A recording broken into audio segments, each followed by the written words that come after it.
Vous allez commencer par tracer une ligne horizontale pour mettre vos yeux vraiment au même niveau.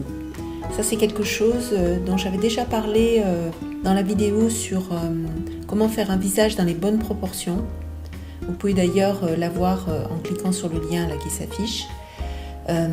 C'est très important parce qu'en fait, cette ligne horizontale donc, qui simule, on va dire, la hauteur de l'iris, va vous permettre d'avoir des yeux symétriques. Vous allez créer deux cercles qui représentent la cavité oculaire. Ces deux cercles représentent donc des creux. Vous allez enlever la terre et creuser pour préparer le nid en fait de l'œil. Vous allez creuser sur environ, suivant les sculptures bien sûr, à peu près 1 cm au plus profond. Ensuite, prenez une forme assez plate, en forme de goutte, et vous allez la placer en haut de la cavité oculaire, avec la partie la plus fine en direction du nez.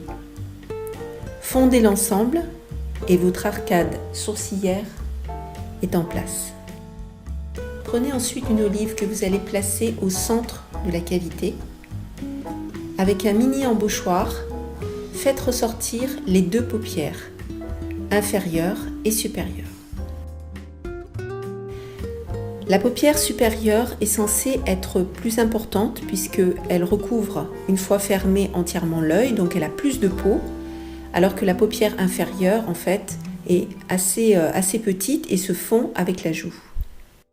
De profil, l'œil a une forme bombée, ce qui veut dire que vous devez, de face, travailler donc le coin de l'œil et l'extérieur de l'œil, de façon à creuser et faire ressortir la partie qui va être au niveau de l'iris.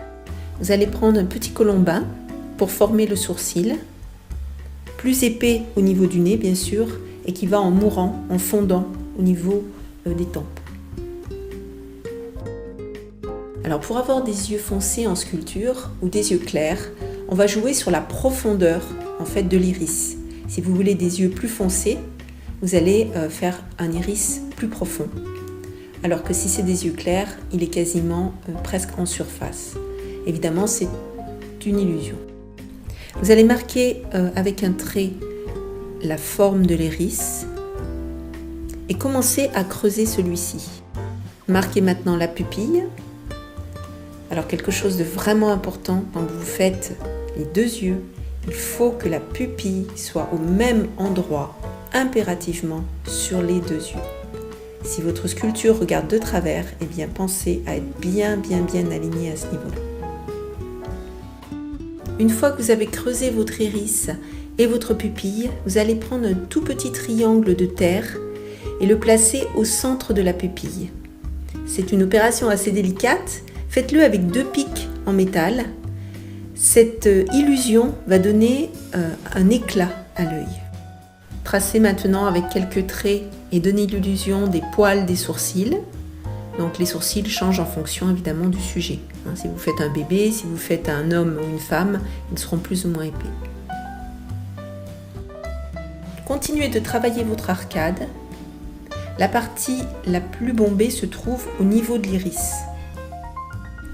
Si vous souhaitez avoir des yeux et donc des sculptures de plus en plus expressifs, il faut que vos sculptures ne soient pas statiques, mais qu'il y ait des mouvements. Et le mouvement se crée avec tous les petits muscles, évidemment, du visage, mais bien sûr l'expression des muscles qui sont autour des yeux. Si vous faites une personne qui est ridée ou une personne qui rit, évidemment les yeux vont se comporter différemment que dans ce cours-là, qui est un cours en fait pour vous montrer vraiment les étapes basiques de la construction d'un œil en sculpture. Je vous invite évidemment à vous abonner à ma chaîne, comme ça vous ne